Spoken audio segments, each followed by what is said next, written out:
नमस्कार, जय हिंद दोस्तों आज के इस क्लास में हम लोग बिहार पुलिस कांस्टेबल री एग्ज़ाम के लिए आज के सेशन में हम लोग फुल टेस्ट को कवर करेंगे, जिसमें कि दोस्तों आज के सेशन में हम लोग टोटल जो है 100 क्वेश्चंस को कवर करने वाले हैं, जो आपके एग्जाम पॉइंट ऑफ व्यू से इंपॉर्टेंट होगा और नए पैटर्न के अकॉर्डिंग सारे क्वेश्चंस को कवर करने वाले हैं। और इसके अलावा मैं आप छोटा सा इन्फॉर्मेशन दे दूँ कि खान जीएस रिसर्च सेंटर की तरफ से रिसेंटली भी आपका क्या है कि आपका मार्केट में बुक आपका लॉन्च किया गया है, जिसमें कि अगर दोस्तों आप देखेंगे तो क्या है कि इसके पहले भी आपका एक बुक आपका लॉन्च किया गया था, जिसमें कि सिर्फ आपका 10 आपका प्रैक्टिस सेट आपको दिया गया था। हालांकि मैंने उसको ऑलरेडी कवर करा दिया है और ग्रुप में भी मैंने मटेरियल्स डाल दिया हुआ है, तो लगातार आप सभी लोग जो है रिवीजन करते रहेंगे। रिसेंटली जो नए पैटर्न के अकॉर्डिंग अभी लेटेस्ट में आपका बुक प्रिपेयर हुआ है, इसमें क्या है कि दोस्तों आपका 20 आपका हल प्रश्न पत्र आपको दिया गया है, प्लस आपका 20 इसमें आपका प्रैक्टिस सेट आपको दिया गया है, यानी कि ऑल ओवर अगर देखा जाए तो 40 आपका प्रैक्टिस सेट आपको दिया गया है, प्लस आपका रिवीजन के तौर पर आपको जाए अलग से आपका सेशन वाइज प्रश्न इसमें आपका डाला गया है, जो एग्जाम पॉइंट ऑफ व्यू से काफ़ी आपका महत्वपूर्ण आपके साबित होने वाले हैं। इसके अलावा दोस्तों मैं आपको बता दूं कि जो सीरियस कैंडिडेट है बिहार पुलिस कांस्टेबल के लिए तैयारी कर रहे हैं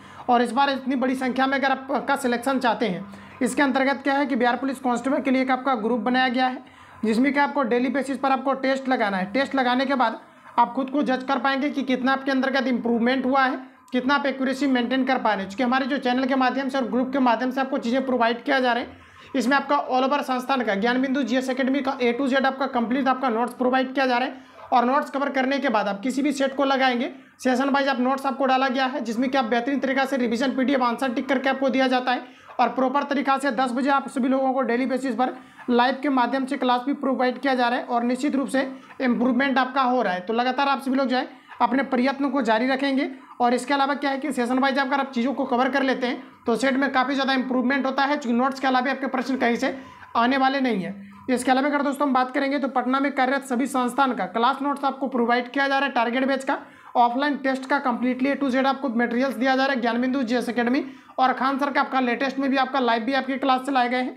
ऑनलाइन फॉर्म में आपका A to Z जितनी भी आपका प्रश्न है ये रिविजन के रूप में आपको दिया जा रहा है। बुक की अगर बात करेंगे तो जितनी भी आपका बुक है ये सभी चीज़ें आपको प्रोवाइड आपको किया जा रहा है, A to Z आपको मटेरियल्स आपको प्रोवाइड किया जा रहा है। अपकमिंग बुक की अगर दोस्तों बात करेंगे तो अपकमिंग बुक में आपका लेटेस्ट में भी आपका खान सर का प्रिपेयर हुआ है, तो ये भी आपको आंसर हिट करके आपको आंसर टिक करके ग्रुप में ही डाल दिया जाएगा, ताकि आप प्रॉपर तरीका से 40 सेट में 40 सेट को बेहतरीन तरीका से इंप्रूवमेंट कर पाएँ, रिवीजन कर पाएँ। इसके अलावा दोस्तों इस ग्रुप का आपका फी आपका 51 था, लेकिन इसमें ऑल ओवर आपके संस्थान का और प्लस वीडियो क्लास अवेलेबल कराने के कारण से 99 आपको पेमेंट करके स्क्रीनशॉट इसी नंबर पर आपको भेज देना है। इसी नंबर पर आपको पेमेंट करना है या कॉल SMS करके आप डायरेक्टली जो है बात कर सकते हैं, क्या क्या आपको चीज़ें प्रोवाइड आपको किया जाएगा। ठीक है, ऑल ओवर आपका बेहतरीन तरीका से इंप्रूवमेंट होगा। बाकी आइए हम लोग क्लास को कंटिन्यू करते हैं और चीज़ों को समझते हैं। तो फ्रेंड्स आज का पहला प्रश्न आपके सामने है, आंसर आप सभी लोग करते चलेंगे और क्वेश्चंस को सॉल्व करेंगे।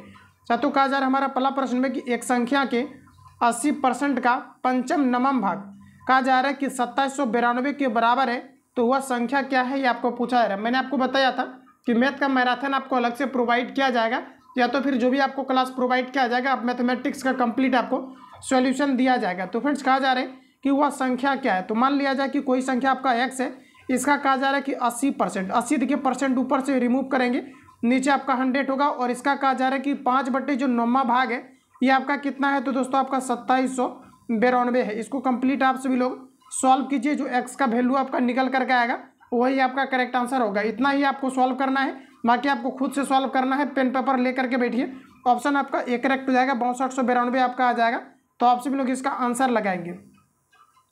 चलिए आगे बढ़ते हैं दोस्तों। अगला प्रश्न दिया गया है कि मिस्र की राजधानी कहाँ है, ये आपको पूछा रहा है। दोस्तों अगर हम बात करेंगे मिस्र की राजधानी का, तो फ्रेंड्स याद रखेंगे आपका करेक्ट आंसर हो जाएगा काहिरा। जितने भी प्रश्न आपको दिया गया है न्यू पैटर्न के अकॉर्डिंग दिया गया है, तो आप सभी लोग इसको तैयार करेंगे। रिजल्ट आपके ऊपर खुद डिपेंड करता है आप कितने प्रश्नों को तैयार कर रहे हैं। आप जितने प्रश्नों को तैयार करेंगे इतना इंप्रूवमेंट होगा। 70+ स्कोर लेकर के जाइए, फाइनली बिहार पुलिस बनिए। देखिए कहा जा रहा है कि मिस्र की राजधानी कहाँ है, तो दोस्तों आपका करेक्ट आंसर हो जाएगा काहिरा। अगर दोस्तों बात करेंगे कि मिस्र की मुद्रा क्या है, तो दोस्तों याद रखेंगे ये आपका है पाउंड। क्या है आपका पाउंड। मिस्र की मुद्रा अगर दोस्तों पूछा जाता है तो ये आपका पाउंड है, जबकि मिस्र की राजधानी पूछा जाता है तो ये आपका काहिरा है। चलिए आगे बढ़ते हैं। अगला प्रश्न हमारा नेक्स्ट दिया गया है, एक संख्या का तृतीय पंचम 3/5वां भाग इस संख्या के कहा जा रहा है कि 40% से 35 अधिक है, तो इस संख्या का 60% क्या होगा, ये दोस्तों आपको पूछा रहा है। प्रश्न को 1 से 2 बार आप रिपीट कीजिएगा, क्लियर आपका हो जाएगा। तो देखिए कहा जा रहा है कि मान लिया जाए दोस्तों, कहा जा रहा है कि वह संख्या क्या है, ठीक ना। तो मान लिया जाए कि संख्या आपका क्या है, x है।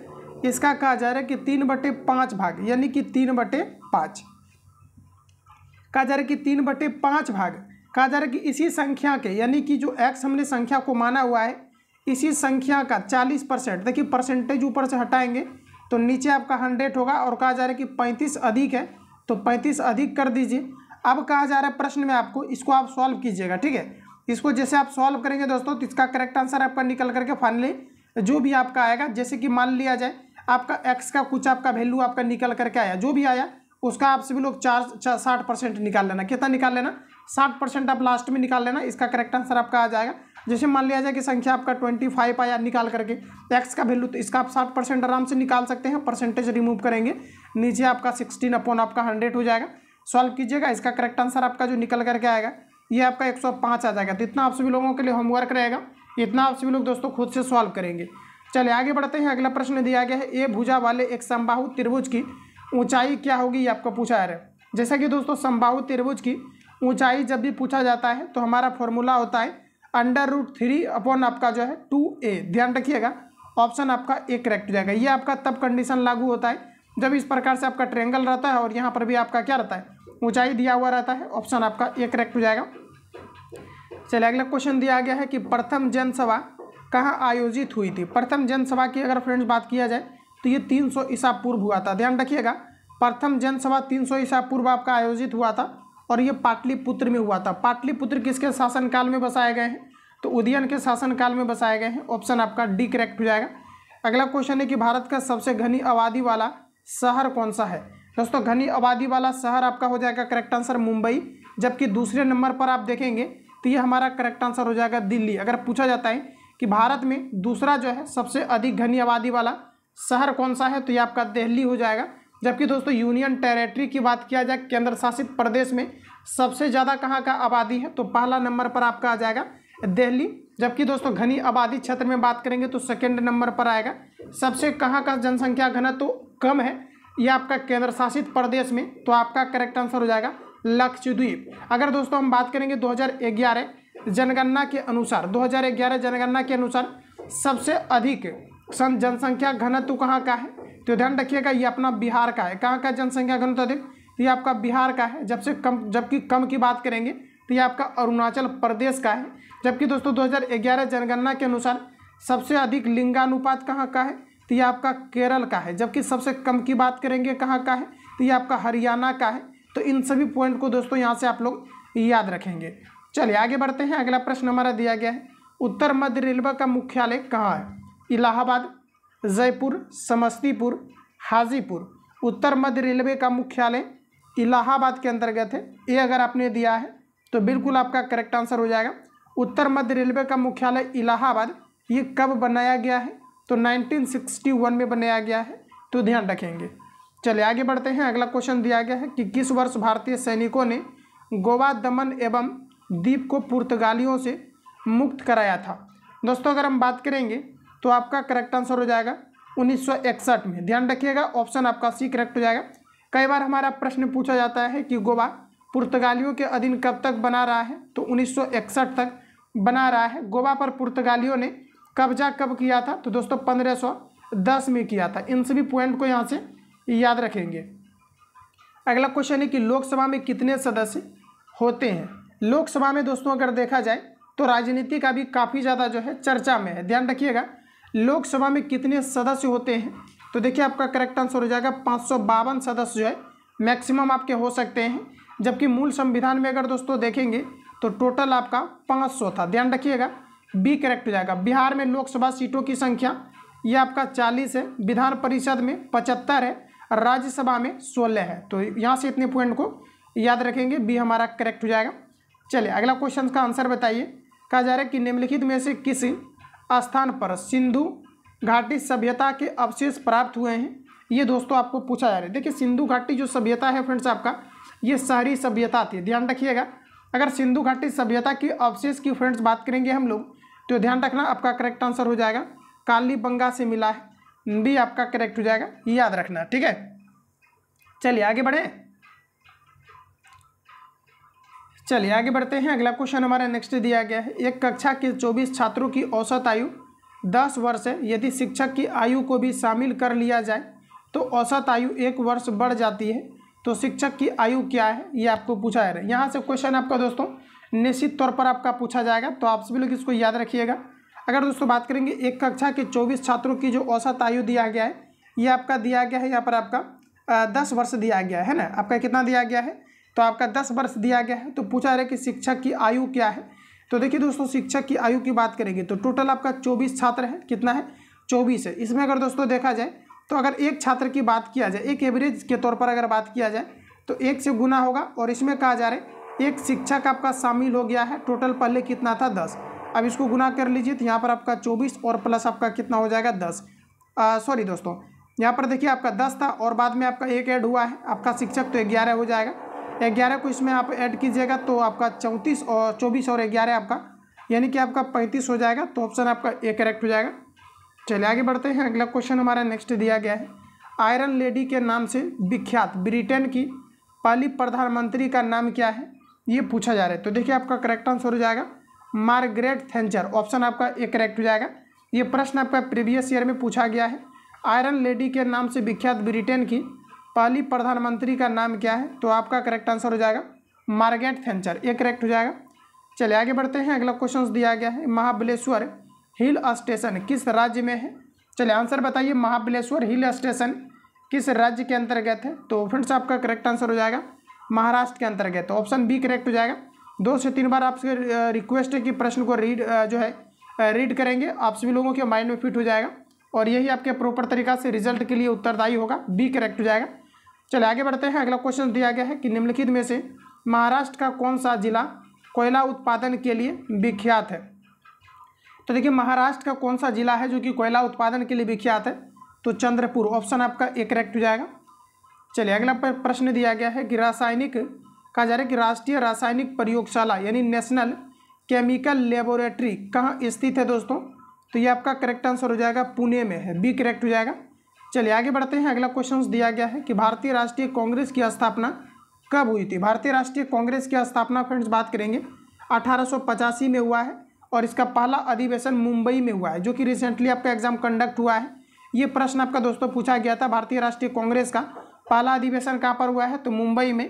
भारतीय राष्ट्रीय कांग्रेस की स्थापना किसके नेतृत्व में किया गया है स्थापना, तो ये ए.ओ. ह्यूम के नेतृत्व में किया गया है और 1885 में आपका किया गया है। अगला प्रश्न की बात करेंगे तो किस रोग से पीड़ित व्यक्ति के लिए मुख्य पुनः आर्द्रीकरण चिकित्सा का अनुमोदन किया जाता है, बताएंगे राइट आंसर क्या होगा। किस रोग से पीड़ित व्यक्ति के लिए मुख्य पुनः जो कहा जा रहा है कि आर्द्रीकरण चिकित्सा का अनुमोदन किया जाता है, तो आपका करेक्ट आंसर हो जाएगा हैजा के लिए सी करेक्ट हो जाएगा। चलिए आगे बढ़ते हैं। कहा जा रहा है कि डोडा बेट्टा चोटी किस पर्वत श्रेणी में स्थित, ये आपको पूछा रहे, एग्जाम के लिए इंपोर्टेंट रहेगा। याद रखिएगा कि जो आपका डोडा बेट्टा पर्वत शिखर है दोस्तों, ये किस श्रेणी के अंतर्गत आता है, आंसर बताइए आप लोग। तो आपका दोस्तों करेक्ट आंसर हो जाएगा, ये आपका आता है सतपुड़ा पर्वत के अंतर्गत है, डी करेक्ट हो जाएगा। चलिए आगे बढ़ते हैं। कहा जा रहा है कि इसरो का मुख्यालय कहाँ स्थित है। इसरो यानी इंडियन स्पेस रिसर्च ऑर्गेनाइजेशन का मुख्यालय कहाँ पर है, तो आपका करेक्ट आंसर हो जाएगा बेंगलुरु में, ध्यान रखिएगा। अगर दोस्तों बात करेंगे DRDO का, ध्यान रखिएगा defence research and development organisation Delhi में है, जबकि अगर हम बात करेंगे BARC का यानी भाभा एटॉमिक रिसर्च सेंटर का, इसका मुख्यालय मुंबई के अंतर्गत है, तो ध्यान रखिएगा। अगला प्रश्न हमारा अगर दोस्तों पूछा जाता है NASA यानी नासा का फुल फॉर्म क्या है, तो national aeronautics and space administration होता है, जो कि अमेरिका का USA का आपका जो है ये एक एजेंसी है, ध्यान रखेंगे। अगर पूछा जाता है नाटो का फुल फॉर्म क्या है, NATO का, तो देखिए आपका नॉर्थ अटलांटिक ट्रेजरी ऑर्गेनाइजेशन इसका फुल फॉर्म होता है, जिसकी स्थापना 1949 में किया गया था। इन सभी पॉइंट को फ्रेंड्स यहाँ से याद रखेंगे। अगला क्वेश्चन है कि निम्नलिखित में से किसके कारण सूर्य के प्रकाश में खुला रहने पर चर्म कैंसर हो जाता है, तो आपका करेक्ट आंसर हो जाएगा पराबैंगनी किरण, ऑप्शन आपका डी करेक्ट हो जाएगा। चलिए आगे बढ़ते हैं। अगला क्वेश्चन दिया गया है निम्नलिखित में से महात्मा गांधी का जन्म स्थान कौन सा है, तो दोस्तों महात्मा गांधी का जन्म स्थान पोरबंदर गुजरात है। महात्मा गांधी का जन्म 2 अक्टूबर 1869 को हुआ था। ध्यान रखिएगा इतने फैक्ट को, यहाँ से ऑप्शन आपका ए करेक्ट हो जाएगा। चलिए आगे बढ़ते हैं दोस्तों। अगला प्रश्न हमारा दिया गया है, कहा जा रहा है कि राजा शिवाजी के प्रशासन में राजकीय समाचार पत्र का उत्तरदायित्व किसके पास था। चलिए आंसर बताइए, राजा शिवाजी के प्रशासन में राजकीय समाचार पत्र का उत्तरदायित्व किसके पास था। तो ये आपका करेक्ट आंसर हो जाएगा सूरनविश के पास था। सी हमारा करेक्ट हो जाएगा। आइए आगे बढ़ते हैं। कहा जा रहा है कि 150 मीटर लंबी रस्सी को 2.1/2 मीटर के एक समान लंबाई के कितने टुकड़ों में काटा जा सकता है। तो फ्रेंड सिंपल क्वेश्चन है, आप सभी लोग इसको सॉल्व करेंगे। इसके नीचे नहीं कुछ तो आपका एक रहेगा, 2 दूनी 4 1 5/2, यानी कि 2 ऊपर चला जाएगा, 5 1 आपका नीचे आ जाएगा। सिंपली इससे आपको इसमें डिवाइड करना है। 5 से इसको काटिए, 5 दूना 10, 5 25, 25 दूना आपका 50 आपका हो जाएगा, यानी कि ऑप्शन हमारा यहाँ पर सी करेक्ट हो जाएगा। चलिए आगे बढ़ते हैं। अगला प्रश्न दिया गया है 4.8 का कहा जा रहा है कि मान किसके बराबर है। तो सिंपल है, आपको दिया गया है 4.48 दिया गया है। पॉइंट को रिमूव कीजिए, 100 होगा, काट करके इसको पूर्णांक में आप सभी लोग लेकर के आइए। इसका करेक्ट आंसर निकल करके आपका 4.12/25 आ जाएगा, डी करेक्ट हो जाएगा। अगला प्रश्न दिया गया है कि मुंह में ही लार भोजन के डैश वाले भाग को पचा देता है। देखिए दोस्तों, हमारे भोजन में टाइलिन नामक एंजाइम पाया जाता है और ये मुख्य रूप से अगर देखेंगे तो मंड को पचाता है। किसको पचाता है? मंड को पचाता है, और मंड को ही स्टार्च कहा जाता है। ऑप्शन आपका सी करेक्ट हो जाएगा। प्रोटीन की दोस्तों बात करेंगे तो प्रोटीन 1 ग्राम प्रोटीन से जो है हमें 9.1 किलो कैलोरी एनर्जी की प्राप्ति होता है। वसा दोस्तों अगर बात करेंगे तो इससे मोटापा होता है, ध्यान रखिएगा, इससे मोटापा होता है। जबकि विटामिन की बात करेंगे तो ये हमारे बॉडी के लिए आवश्यक है, बट इससे किसी प्रकार का एनर्जी की प्राप्ति नहीं होती है, ध्यान रखेंगे। आगे बढ़ते हैं। अगला क्वेश्चन दिया गया है कि निम्नलिखित में से कौन सा भाग बागान कृषि का एक उदाहरण है। चलिए ऑप्शन आपके सामने दिया गया है, आंसर बताइए कि निम्नलिखित में से कौन सा भाग बागान कृषि का एक उदाहरण है, ये आपको पूछा जा रहा है। तो देखिए दोस्तों, आपका करेक्ट आंसर हो जाएगा कॉफ़ी। कॉफ़ी का सबसे ज़्यादा उत्पादन कर्नाटक के अंतर्गत किया जाता है, और भारत में उगाए जाने वाले कॉफ़ी का जो मैक्सिमम प्रकार है ये आपका अरेबिका है, ध्यान रखेंगे। अगर दोस्तों बात करेंगे ऑल ओवर वर्ल्ड में कॉफ़ी का उत्पादन ब्राज़ील सबसे ज़्यादा करता है। कॉफ़ी के अंतर्गत कैफीन नामक पदार्थ पाया जाता है, ध्यान रखेंगे, कैफीन नामक पदार्थ पाया जाता है जो नशीले युक्त पदार्थ होता है। तो इन सभी पॉइंट को यहाँ से याद रखेंगे। अगला प्रश्न है कि निम्न में से कौन सा केंद्र शासित प्रदेश है। अगर इस प्रकार के क्वेश्चन आपसे छूट रहा है तो काफ़ी अफसोस की बात है, ऑप्शन आपका सी करेक्ट हो जाएगा दोस्तों, ध्यान रखेंगे। अगला प्रश्न कहा जा रहा है कि मूक नायक पत्रिका की शुरुआत किसने की। मूक नायक पत्रिका दोस्तों एग्जाम के लिए इंपॉर्टेंट है। मूक नायक पत्रिका की शुरुआत दोस्तों किया गया था डॉक्टर भीमराव अंबेडकर के द्वारा। मूक नायक पत्रिका की शुरुआत डॉक्टर भीमराव अंबेडकर ने किया था। डॉक्टर भीमराव अंबेडकर ने मूक नायक पत्रिका की शुरुआत किया था, ध्यान रखेंगे। चलिए आगे बढ़ते हैं। अगला प्रश्न हमारा नेक्स्ट दिया गया है, कहा जा रहा है कि निम्नलिखित में से कौन भारतीय राष्ट्रीय आंदोलन के गर्म दल के नेता थे, ये आपको पूछा जा रहा है। निम्नलिखित में से कौन भारतीय राष्ट्रीय आंदोलन के गर्म दल के नेता थे। तो देखिए दोस्तों, याद रखेंगे, आपका करेक्ट आंसर हो जाएगा बिपिन चंद्र पाल, ध्यान रखेंगे। लाल बाल पाल, ये सभी आपके जो है गर्म दल के नेता थे, ऑप्शन हमारा सी करेक्ट हो जाएगा। आगे बढ़ते हैं। नेक्स्ट क्वेश्चन दिया गया है, संविधान के किस संशोधन द्वारा मौलिक कर्तव्यों को इसमें शामिल किया गया है। दोस्तों एग्जाम के लिए काफ़ी ज़्यादा इंपॉर्टेंट है, यहाँ से प्रश्न आपके आने की पूरी पॉसिबिलिटी होंगी, क्योंकि बराबर यहाँ से प्रश्न आपका रिपीट किया जाता है। तो देखिए आपका करेक्ट आंसर हो जाएगा 42वां संविधान संशोधन। दोस्तों मौलिक कर्तव्य की बात करेंगे, इसका चर्चा आर्टिकल हमारा 36 से लेकर के 51 तक दिया गया है। अगर भाग की बात करेंगे तो यह आपका भाग 4 के अंतर्गत आता है, तो बी आपका दोस्तों करेक्ट हो जाएगा। अगला क्वेश्चन हमारा नेक्स्ट दिया गया है, 16 सेंटीमीटर लंबाई की भुजा के एक षटभुज का क्षेत्रफल सेंटीमीटर में कितना होगा, ये आपको पूछा जा रहा है। तो देखिए दोस्तों, इसका हमारा सिंपली जो फॉर्मूला होता है ये 3/2, ध्यान रखिएगा, ये आपका 3/2 इंटू आपका √3, ध्यान रखिएगा, √3 इंटू भुजा स्क्वायर होता है। इस पर आप सभी लोग इसको सॉल्व कीजिए, करेक्ट आंसर आपका आ जाएगा। इसका तो दोस्तों आपका करेक्ट आंसर आएगा, ये आपका 384 √3 आएगा, तो इसको सॉल्व करेंगे। आगे बढ़ते हैं। कहा जा रहा है कि राष्ट्रीय दूरवर्ती संवेदी एजेंसी यानी NRSA कहाँ पर स्थित है। चलिए बताइए राइट आंसर क्या हो जाएगा। तो देखिए आपका करेक्ट आंसर हो जाएगा हैदराबाद में है। डी करेक्ट हो जाएगा। राष्ट्रीय दूरवर्ती संवेदी एजेंसी हैदराबाद में है, डी करेक्ट हो जाएगा। अगला प्रश्न है दोस्तों कि किसके शासनकाल के दौरान हेनसांग भारत भ्रमण पर आया था। हेनसांग दोस्तों इंपोर्टेंट है, प्रीवियस ईयर में रिपीट किया गया है, याद रखेंगे। आपका करेक्ट आंसर हो जाएगा हर्षवर्धन के शासनकाल में, ए करेक्ट हो जाएगा। अगला प्रश्न हमारा दिया गया है किस विटामिन की कमी के कारण रिकेट्स बीमारी होता है। तो विटामिन डी की कमी के कारण, ऑप्शन आपका डी करेक्ट हो जाएगा। विटामिन ए की कमी के कारण से रतौंधी होता है, सी की कमी के कारण से त्वचा कैंसर होता, त्वचा में अनेक तरह की बीमारी होना या बाल का झड़ना। विटामिन ई की कमी के कारण से बांझपन नामक बीमारी होता है। तो इन सभी पॉइंट को याद रखेंगे। आगे बढ़ते हैं। श्याम ने एक लकड़ी की कहा जा रहा है कि एक लकड़ी की एक पलंग को इसके अंकित मूल्य से 30% की छूट पर खरीद कर इसके अंकित मूल्य से 40% के लाभ पर बेच दिया, तो उसे अपने क्रय पर कितने प्रतिशत का लाभ हुआ, ये आपको पूछा जा रहा है। देखिए दोस्तों, इसको सिंपली मैं सॉल्व अगर करूं तो ट्रिक पर हम करेंगे। आप सभी लोग अगर बेसिक जानते हैं तो बेसिक बनाएंगे। तो देखिए सबसे पहले तो हमारा दिया गया है परसेंटेज में, इसका देखिए फॉर्मूला एक बार मैं आपको बता देता हूँ। जैसे कि आपका 40 यहाँ पर आपका हो जाएगा प्लस आपका डिस्काउंट परसेंट और प्लस जो आपका होता है 100 और माइनस आपका डिस्काउंट परसेंट आपका होता है। इस पर हम इसको जो है सिंपली सॉल्व करेंगे एग्जाम जो है क्वेश्चंस को, पैटर्न को देखते हुए। तो देखिए आपका 40% प्लस आपका 30% हो जाएगा। अब देखिए 100 माइनस डिस्काउंट आपका 30% है, इसको लगाइए। आप सभी लोग इसको सॉल्व करेंगे, करेक्ट आंसर आपका आ जाएगा। परसेंटेज में ले जाने के लिए 100 से आपको गुना करना है, इसको सॉल्व कीजिएगा, करेक्ट आंसर आपका आ जाएगा 35 का। दोस्तों हमारा करेक्ट आंसर 100 आ जाएगा। तो आप सभी लोग इसको सॉल्व करेंगे। अगला बढ़ते हैं। कहा जा रहा है कि फतेहपुर सीकरी का निर्माण किसने करवाया था। फतेहपुर सीकरी की अगर फ्रेंड्स बात करेंगे, अकबर ने फतेहपुर सीकरी का निर्माण करवाया था, ये करेक्ट हो जाएगा। चलिए आगे बढ़ते हैं दोस्तों। अगला प्रश्न हमारा नेक्स्ट दिया गया है, इसको देखिए हम सॉल्व नहीं करेंगे, इसको आप लोग सॉल्व करेंगे। प्रश्न आपका इजी दिया गया है तो बिल्कुल सॉल्व नहीं करेंगे, इसका आंसर आपका बी आएगा, तो आप लोग इसको सॉल्व करेंगे। अगला प्रश्न हमारा नेक्स्ट दिया गया है कि पृथ्वी पर होने वाले अधिकांश भूकंपों के लिए उत्तरदायी रिंग ऑफ फायर किस महासागर या समुद्र में स्थित है। साथियों एग्जाम के लिए इंपॉर्टेंट है। रिंग ऑफ फायर की अगर फ्रेंड्स बात करेंगे तो आपका करेक्ट आंसर हो जाएगा प्रशांत महासागर में है, बी करेक्ट हो जाएगा।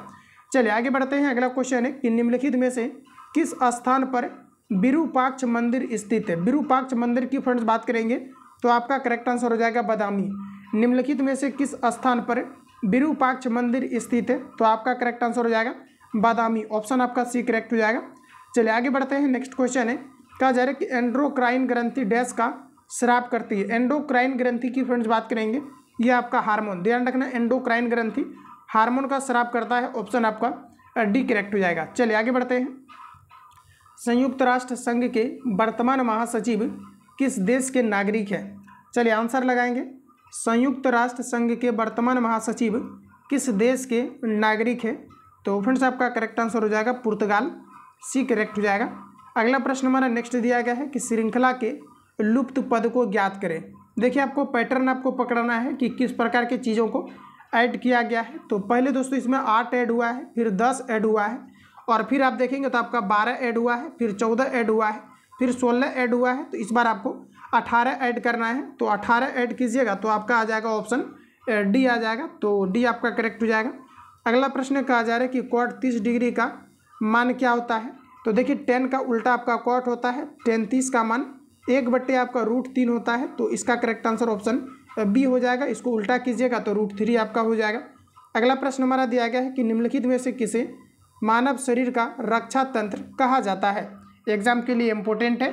रक्षा तंत्र की फ्रेंड्स बात करेंगे, ये आपका WBC होता है, जिसे हम लोग वाइट ब्लड सेल्स कहते हैं। वाइट ब्लड सेल्स के अंतर्गत लिम्फोसाइट नामक एक ग्रंथि पाई जाती है, जो कि मुख्य रूप से आपका एंटीबॉडीज़ को बनाने का काम करता है, तो एक करेक्ट हो जाएगा। चलिए आगे बढ़ते हैं। अगला क्वेश्चन है 1659 में शिवाजी ने किस किला में अफजल खान को मौत के घाट उतार दिए थे। 1659 में शिवाजी ने किस किला में अफजल खान को मौत के घाट उतार दिए थे, तो आपका करेक्ट आंसर हो जाएगा प्रतापगढ़, ऑप्शन बी करेक्ट हो जाएगा। अगला क्वेश्चन है कि संविधान के डैश सूची में केंद्र और राज्यों के बीच शक्ति का विभाजन का वर्णन है। केंद्र और राज्य के शक्ति विभाजन वर्णन जो है दोस्तों, बताइए राइट आंसर क्या होगा। ऑप्शन आपका सी करेक्ट हो जाएगा, सप्तम में है, ऑप्शन आपका सी करेक्ट हो जाएगा, जिसका वर्णन आर्टिकल 248 के अंतर्गत आपका किया गया है। प्रश्न अगर आता है कि संविधान के किस अनुच्छेद में राज्य और केंद्र को जो है विभाजित करने का वर्णन किया गया है, तो ध्यान रखिएगा 248 के अंतर्गत आपका किया गया है। अगला प्रश्न है कि किस वर्ष सूरत में राष्ट्रीय आंदोलन के नरम दल नेताओं के बीच विभाजन की घटना हुई थी, ये आपको पूछा जा रहा है। ऑप्शन आपके सामने दिया गया है, बताइए सूरत में कब जो है नरम दल नेताओं की विभाजन की घटनाएं हुई थी। तो दोस्तों आपका करेक्ट आंसर हो जाएगा 1907 में। निम्नलिखित में प्रश्नवाचक चिन्ह के स्थान पर क्या आएगा, तो यहाँ पर आप एक्स मान लीजिए और इसको इधर ला करके माइनस कर लीजिए, इन दोनों को जोड़ करके करेक्ट आंसर आपका आ जाएगा। तो ध्यान रखिएगा ऑप्शन आपका यहाँ पर ए करेक्ट हो जाएगा। मैथमेटिक्स का जो भी प्रश्न आपका आएगा ये आपका इजी लेवल का ही आएगा, बिल्कुल आप सभी लोग इसको बना पाएंगे, बट आपको प्रैक्टिस होनी चाहिए। दोस्तों कहा जा रहा है कि निम्नलिखित में से किस अधिवेशन के दौरान महात्मा गांधी भारतीय राष्ट्रीय कांग्रेस के कहा जा रहा है कि सभापति बने थे। भारतीय राष्ट्रीय कांग्रेस के सभापति महात्मा गांधी कब बने थे, तो ध्यान रखिएगा 1924 में बने थे और महात्मा गांधी मात्र एक बार ही भारतीय राष्ट्रीय कांग्रेस के सभापति बने थे और ये 1924 में बने थे जब आपका बेलगांव अधिवेशन हुआ था। तो प्रश्न फ्रेंड्स हमारा पूछा जाता है बेलगांव अधिवेशन कब हुआ था, 1924 में हुआ था। पॉइंट इंपॉर्टेंट है, यहाँ से याद रखेंगे। अगला प्रश्न कहा जा रहा है एक समद्विबाहु त्रिभुज की परिमिति 32 सेंटीमीटर तथा इसके दो बराबर भुजाओं की लंबाइयों का योग दिया गया है 12 सेंटीमीटर, तो त्रिभुज की तीसरी भुजा की लंबाई क्या होगी, ये आपको पूछा जा रहा है। इसको आप लोग सॉल्व करेंगे, मैं आपको हिंट्स कर देता हूँ। त्रिभुज का जो परिमाप होता है दोस्तों सभी भुजाओं का योग होता है, ध्यान रखिएगा त्रिभुज का परिमाप सभी भुजाओं का योग होता है। तो समद्विबाहु त्रिभुज दिया गया है, यानी हमारा कहने का मतलब है कि ये अगर x है तो ये भी आपका x होगा, क्योंकि समद्विबाहु त्रिभुज में दो भुजा आपका आपस में इक्वल होगा। ध्यान रखिएगा, इसको a मान लेते हैं, इसको b, इसको c। तो देखिए आपका क्या हो जाएगा x प्लस आपका ए बी इक्वल टू आपका परिमिति 32 दिया गया है, ठीक है। अब देखिए कहा जा रहा है यहाँ पर आपका दोस्तों प्रश्न में हमारा कहा जा रहा है, प्रश्न में कहना ये है हमारा इसका जो है ना योग दिया है भुजाओं का, कितना दिया गया है, तो 12 दिया गया है। क्या कहा जा रहा है, इसका जो योग दिया गया है भुजाओं का आपका ये कितना दिया गया है दोस्तों, तो आपको 12 दिया गया है। यानी कि हमारा जो प्रश्न है दो भुजाओं का, देखिए कहा जा रहा है दो भुजाओं का योग 12 दिया गया है, यानी कि आपका x के जगह पर 12 रखिए और प्लस आपका BC इक्वल टू आपका 32। अब 12 जाकर के उधर माइनस कर लीजिएगा तो डायरेक्टली आपका करेक्ट आंसर है 20 आ जाएगा। ऑप्शन आपका सी करेक्ट हो जाएगा। और मैथमेटिक्स का लगभग आपका 8 से 10 क्वेश्चन आपका आएगा दोस्तों। 8 से 10 क्वेश्चन में 8 से 10 आपको बना करके आना है प्रैक्टिस के जरिए। और जो मैंने आपको नोट्स कवर किया है, जो कैंडिडेट गाइडलाइंस को फॉलो कर रहे हैं, निश्चित रूप से आप सभी लोगों ने नोट्स को कवर कर लिया होगा। नोट्स में जितने भी टॉपिक का, चूँकि बिहार पुलिस कांस्टेबल के एग्जाम में सभी सेशन से आपके प्रश्न नहीं आते हैं, कुछ आपके खास टॉपिक है जहाँ से कि निश्चित रूप से आपके प्रश्न पूछा जाता है। तो ऑल ओवर आपका नोट्स डाल दिया गया है, तो ग्रुप को ज्वाइन कीजिए। 99 आपको फ़ी पेमेंट करना है और ग्रुप को ज्वाइन करना है। 99 कोई ज़्यादा फ़ी नहीं है, इसी में आपको ऑल ओवर फिर आपका BSSC का चलना है, यानी आपका सभी एग्जाम का इसी पर फिर आपका चलना है बिहार पुलिस के बाद। तो 99 आपका फी रहना ये आपका लाजमी है, क्योंकि आप देखेंगे तो काफ़ी सारे इसमें मटेरियल्स आपका है ऑल ओवर। इतने सारे मटेरियल्स को प्रोवाइड करना इतना कम फी में, क्योंकि आप देखेंगे तो क्या है कि गाइडलाइंस के तहत इसमें सारी चीज़ें प्रोवाइड किया जा रहा है। और इसके अलावा क्या है कि इसके जो ये जो आपका ग्रुप क्रिएट किया गया है एक हेल्प के लिए किया गया है, ताकि स्टूडेंट प्रॉपर तरीका से जो फी को एफर्ट नहीं कर पाते हैं, ये इजी वे में क्या है कि सारे बुक को, जैसे खान सर का भी बुक आपका लॉन्च हुआ है, इसका आपका 450 करीब इसका जो है आपका प्राइस है। 450 काफ़ी सारे कैंडिडेट एफोर्ड नहीं कर पाते हैं जो गांव घर से रहते हैं। इसको क्या है कि कम्प्लीटली आपको नोट्स प्रोवाइड कर दिया जा रहा है, ताकि आप इसको निकलवा भी सकते हैं। तो सारी चीज़ इसके अंतर्गत फैसिलिटी आपका है। तो इस नंबर पर कॉल या SMS करके आप इजी वे में क्या है कि सारे मटेरियल्स को आप इजी वे में सारे क्लास को जो है अटेम्प्ट दोस्तों कर सकते हैं और बेहतरीन तरीका से आप अपने अंतर्गत इंप्रूवमेंट कर सकते हैं। तो आप सभी लोग 7050513705 पर कॉल या SMS करके बात करेंगे, या फिर इस पर डायरेक्टली मैसेज करना है आपको, या फिर आप इस पर डायरेक्टली जो है पेमेंट करके स्क्रीनशॉट आप भेज देंगे। तो चलिए हम लोग आगे बढ़ते हैं। अगला क्वेश्चन हमारा नेक्स्ट दिया गया है, कहा जा रहा है कि भारत के प्रथम राष्ट्रपति कौन थे। भारत के प्रथम राष्ट्रपति डॉक्टर राजेंद्र प्रसाद था, जबकि महिला राष्ट्रपति की बात करेंगे श्रीमती प्रतिभा पाटिल था। तो ध्यान रखिएगा ऑप्शन सी करेक्ट हो जाएगा। भारत में दोस्तों सबसे लंबा कार्यकाल राष्ट्रपति के पद पर जो है डॉक्टर राजेंद्र प्रसाद का ही रहा है। तो ध्यान रखिएगा सबसे अगर कम कार्यकाल की बात करेंगे तो ये डॉक्टर जाकिर हुसैन का रहा है।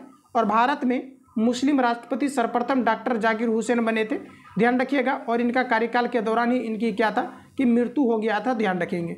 चलिए आगे बढ़ते हैं। अगला क्वेश्चन दिया गया है, कहा जा रहा है कि निम्नलिखित में से किसे मानव कंप्यूटर की तरह से जाना जाता है। तो फ्रेंड्स आपका करेक्ट आंसर हो जाएगा शकुंतला देवी।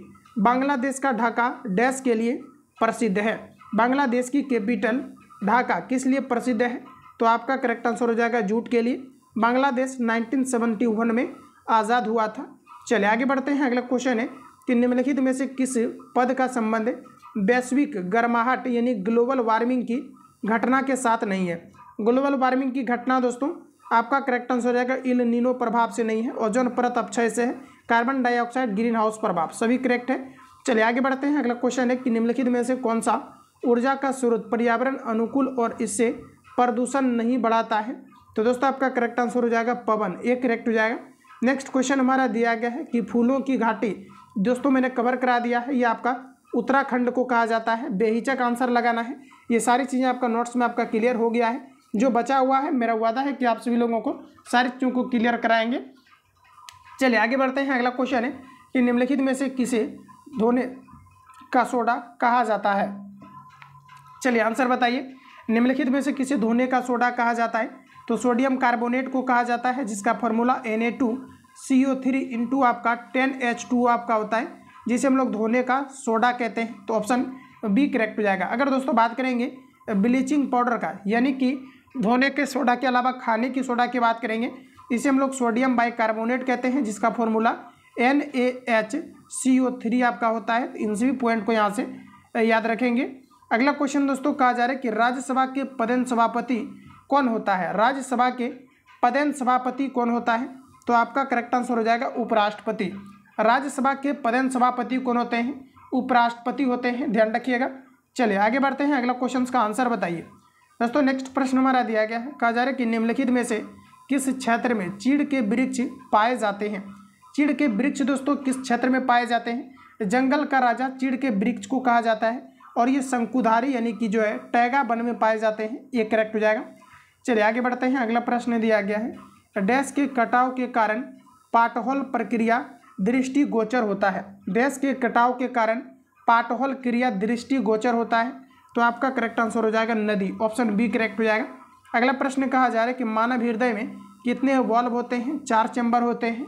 अगला प्रश्न हमारा नेक्स्ट दिया गया है कि भगवान विट्ठल, कहा जा रहा है कि विट्ठल के प्रति भक्ति भाव दर्शाने के लिए अभंग की रचना करने वाले संत, कहा जा रहा है कि तुकाराम निम्नलिखित में से किस स्थान के रहने वाले थे? ये आपको पूछा जा रहा है। तो देखिए दोस्तों आपका करेक्ट आंसर हो जाएगा आलंदी, सी अगर आपने दिया है तो बिल्कुल आपका करेक्ट हो जाएगा।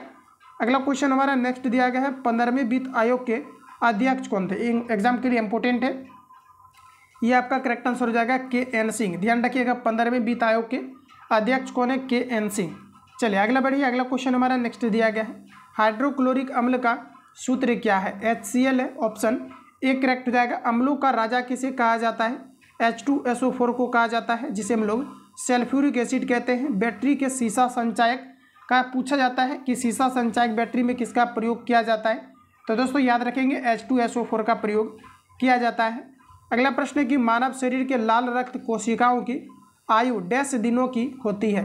लाल रक्त यानी RBC अगर नहीं बन रहा है तो दोस्तों आपके अंतर्गत कमियां हैं, और बेहतर तरीका से कमियां हैं। ये सभी प्रश्न आपको मैंने करा दिया है, और रिवीजन भी मैंने आपको करा दिया है। तो एक भी प्रश्न आपके लगभग अगर देखेंगे, एक भी नहीं बल्कि 100% तो एक्यूरेसी आपको कोई मेंटेन नहीं करा सकता है, बट इस प्रकार के प्रश्न मैंने कई बार आपको रिवीजन करा दिया है। तो RBC का जीवन काल 115 से 120 दिन होता है, जिसका निर्माण बोन मेरू यानी लाल अस्थि मंजा में होता है। 115 से 120 दिन के बाद इसकी मृत्यु हो जाता है, जो कि तिल्ली में चला जाता है, यानी कि दोस्तों पलीहा में चला जाता है, जिसे ब्लड बैंक भी कहा जाता है। तो ऑप्शन आपका एक करेक्ट हो जाएगा। चलिए आगे बढ़ते हैं। अगला क्वेश्चन है, चेचक के टीका का आविष्कार करने वाले कौन थे? तो आपका करेक्ट आंसर हो जाएगा एडवर्ड जेनर। भारत के अंतर्गत यह ऑल ओवर सबसे पहले जो चेचक का टीका का सबसे पहले जो टीके का खोज किया गया था, ये चेचक के टीके का ही किया गया था। तो ध्यान रखिएगा ऑप्शन आपका एक करेक्ट हो जाएगा। चलिए आगे बढ़ते हैं दोस्तों। अगला प्रश्न हमारा दिया गया है, प्रश्न हमारा कहना है कि काकोरी ट्रेन डकैती में कौन शामिल थे? दोस्तों याद रखेंगे आपका करेक्ट आंसर हो जाएगा राम प्रसाद बिस्मिल। काकोरी षड्यंत्र की अगर फ्रेंड्स बात करेंगे, काकोरी ट्रेन डकैती आपका कब हुआ था? तो याद रखिएगा आप सभी लोग, काकोरी डकैती की बात करेंगे 9 अगस्त 1925 को हुआ था। कब हुआ था? तो 9 अगस्त 1925 को काकोरी षड्यंत्र हुआ था, बी करेक्ट हो जाएगा। आगे बढ़ते हैं, नेक्स्ट प्रश्न है, वर्तमान में नरेंद्र मोदी क्या है? तो जैसा कि पता है कि प्रधानमंत्री है और नरेंद्र मोदी वर्तमान में 15वें जो है प्रधानमंत्री के रूप में बने हैं, तो सी दोस्तों आपका करेक्ट हो जाएगा। अगला प्रश्न है कि महाराष्ट्र में सार्वजनिक गणेशोत्सव की शुरुआत किसने की? महाराष्ट्र में सार्वजनिक गणेशोत्सव की जो है शुरुआत किसने किया था?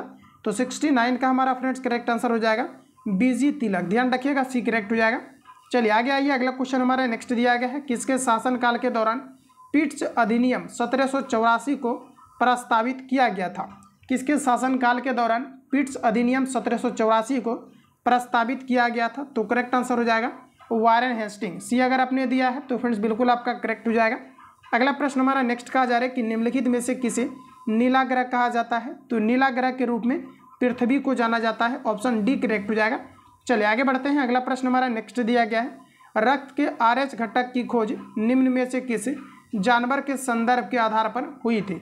देखिए दोस्तों, ये रीसस नामक एक बंदर था जिसमें RH फैक्टर का खोज किया गया था और प्रीवियस ईयर में रिपीट किया गया क्वेश्चन से याद रखेंगे।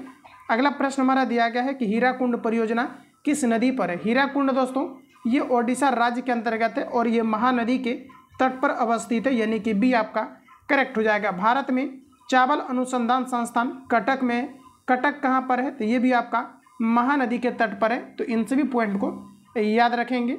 अगला प्रश्न कि निम्नलिखित में से किस स्थान पर महाराष्ट्र के प्रसिद्ध भगवान विट्ठल का जा रहा है कि मंदिर का निर्माण किया गया? चलिए आंसर बताइए आप सभी लोग। कहा जा रहा है कि निम्नलिखित में से किस स्थान पर महाराष्ट्र के प्रसिद्ध भगवान विट्ठल नाथ मंदिर का निर्माण करवाया गया है? तो फ्रेंड्स आपका करेक्ट आंसर हो जाएगा पंढरपुर, ध्यान रखिएगा। ऑप्शन अगर आप यहाँ से डी दिए हैं तो बिल्कुल आपका करेक्ट हो जाएगा। चलिए आगे बढ़िए, अगला क्वेश्चन हमारा नेक्स्ट दिया गया है। प्रश्न में कहा जा रहा है कि आजकल पूरे विश्व में IPL मैच काफ़ी लोकप्रिय है। कहा जा रहा है कि IPL का विस्तृत रूप क्या है? IPL की दोस्तों बात करेंगे तो इसका है Indian premium league. Indian premium league की जो शुरुआत हुआ है 2008 से हुआ है, ध्यान रखिएगा, ये हमारा करेक्ट हो जाएगा। चलिए अगला प्रश्न हमारा दिया गया है कि इलेक्ट्रिक ट्रम्प का डैश द्वारा आविष्कार किया गया था। एग्जाम के लिए इंपॉर्टेंट है, इलेक्ट्रिक ट्रम्प का आविष्कार फ्रेंड्स जो है किनके द्वारा किया गया था? बताइए राइट आंसर क्या हो जाएगा? तो इलेक्ट्रिक ट्रम्प का आविष्कार जो किया गया है ये आपका जो है फ्योदोर पिरोस्की के द्वारा किया गया है, ये करेक्ट हो जाएगा। चलिए आगे बढ़ते हैं, अगला क्वेश्चन दिया गया है, वायुदाब लेखी बैरोग्राफ का डैश द्वारा आविष्कार किया गया था? वायुदाबी लेखी बैरोग्राफ का डैश द्वारा आविष्कार किया गया है? तो दोस्तों आपका करेक्ट आंसर हो जाएगा लुनियस विधि के द्वारा, ये हमारा करेक्ट हो जाएगा। अगला प्रश्न में हमारा कहा जा रहा है कि वैक्यूम प्लास्क का आविष्कार किसने किया था? वैक्यूम प्लास्क, ध्यान रखिएगा, वैक्यूम प्लास्क का आविष्कार जेम्स डेवर ने किया था। ऑप्शन अगर आपने डी दिया है तो बिल्कुल आपका करेक्ट आंसर हो जाएगा। वैक्यूम प्लास्क का आविष्कार किसने किया था? जेम्स डेवर ने। वैक्यूम प्लास्क का आविष्कार जेम्स डेवर ने। चलिए अगला प्रश्न हमारा नेक्स्ट दिया गया है, प्रतिबाधा की इकाई डैश है? प्रतिबाधा आप समझ रहे हैं, जिसे हम लोग प्रतिरोध कहते हैं, ध्यान रखिएगा, प्रतिरोध कहते हैं और इसका करेक्ट आंसर ओम आपका हो जाएगा। सिंबल इस प्रकार से यूज़ करेंगे। अगला प्रश्न हमारा नेक्स्ट दिया गया है। प्रश्न में हमारा दोस्तों कहा जा रहा है कि सापेक्षता के सिद्धांत की खोज किसने की थी? सापेक्षता के सिद्धांत की खोज करने वाले अल्बर्ट आइंस्टीन थे, बी करेक्ट हो जाएगा। सापेक्षता के सिद्धांत की खोज फ्रेंड्स किसने किया था? अल्बर्ट आइंस्टीन ने किया था, बी करेक्ट हो जाएगा। चलिए अगला प्रश्न हमारा नेक्स्ट दिया गया है कि निम्नलिखित भाषा में हम अपने विचार लिखकर प्रकट करते हैं, वाक्य का काल पहचानिए। निम्नलिखित भाषा में हम अपने विचार लिखकर प्रकट करते हैं, काल की पहचान कीजिए। करेक्ट आंसर हो जाएगा सामान्य काल, ऑप्शन आपका ए करेक्ट हो जाएगा, सामान्य वर्तमान काल हो जाएगा, ध्यान रखेंगे। चलिए हिंदी का नेक्स्ट प्रश्न हमारा है, कहा जा रहा है कि 2 + ओ + को + सौ + ओ ये क्या बनेगा? तो ये दोस्तों आपका बन जाएगा दक्ष, ऑप्शन आपका सी सही हो जाएगा। अगला प्रश्न है कि भारत की खोज किसकी कृति है? देखिए जो आपका बुक है दोस्तों आपका, यानी पुस्तक आपका है, ध्यान रखिएगा कि जो आपका पुस्तक है भारत की खोज, ये किनके द्वारा लिखा गया है? तो ये आपका लिखा गया है पंडित जवाहरलाल नेहरू के द्वारा, बी करेक्ट हो जाएगा। अगला प्रश्न कहा जा रहा है कि हमारा अध्यापक अमेरिका की वाद विवाद प्रतियोगिता का विजेता बन भारत लौट आया, रेखांकित शब्द के स्थान पर उपयुक्त विकल्प का प्रयोग करें। देखिए जो अध्यापक आपको दिया गया है इसको आप रिप्लेस कैसे करेंगे? अध्यापक को दोस्तों आप कीजिए रिप्लेस, आपका करेक्ट आंसर हो जाएगा अध्यापक वृंद। ध्यान रखिएगा अध्यापक वृंद। ऑप्शन अगर आपने डी दिया है तो बिल्कुल करेक्ट रहेगा। अगला बात करेंगे, कहा जा रहा है कि अफगान शब्द का समानार्थी शब्द दिए गए विकल्पों में से कौन सा है। देखिए दोस्तों, जो हमारा दिया गया अफगान दिया गया है, अफगान, इसका समानार्थी शब्द की बात करेंगे, ये आपका करेक्ट आंसर हो जाएगा छानबीन। ऑप्शन अगर आपने सी दिया है बिल्कुल करेक्ट हो जाएगा। अफगान का समानार्थी शब्द क्या हो जाएगा, छानबीन। चलिए आगे बढ़ते हैं, अगला क्वेश्चन का आंसर दीजिए। दोस्तों कहा जा रहा है कि दिए गए विकल्पों में से वही विकल्प का चयन कर रिक्त स्थानों की पूर्ति करें। कहा जा रहा है कि शब्द के जिस रूप से यह ज्ञात हो कि वह डैश, कहा जा रहा है कि वह शब्द डैश का है या स्त्री जाति का, उसे डैश कहते हैं। प्रश्न को आप नहीं समझे, प्रश्न को आप समझिए। प्रश्न जो हमारा दिया गया है, दिए गए विकल्पों में से सही विकल्प का चयन करना है। तो फिर से यहाँ पर आपको कहा जा रहा है कि शब्द जिस रूप से यह ज्ञात हो कि वह शब्द डैश का है या स्त्री जाति का, उसे डैश कहते हैं।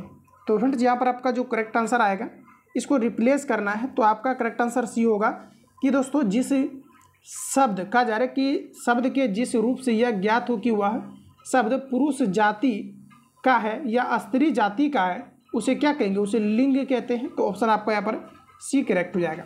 चलिए आगे बढ़ते हैं, अगला क्वेश्चन आपके सामने दिया गया है। सातवें प्रश्न कहा जा रहा है कि दिए गए विकल्पों में से पुल्लिंग शब्द कौन सा है, बताइए राइट आंसर आपका क्या हो जाएगा। तो आपका नृप जो दिया गया है ये आपका पुल्लिंग है, ये करेक्ट हो जाएगा। अगला क्वेश्चन है कि दिए गए विकल्पों में सही विकल्पों का चयन कर रिक्त स्थान की पूर्ति करें। तो देखिए दोस्तों, आपका करेक्ट आंसर हो जाएगा रिक्त स्थान की पूर्ति करना है। ऑप्शन सामने दिया गया है।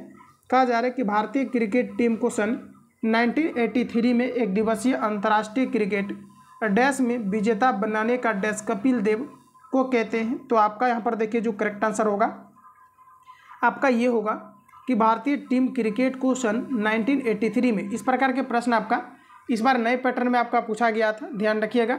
भारतीय क्रिकेट टीम को सन 1983 में एक दिवसीय अंतर्राष्ट्रीय क्रिकेट श्रृंखला में विश्व विजेता बनाने का श्रेय कपिल देव को है।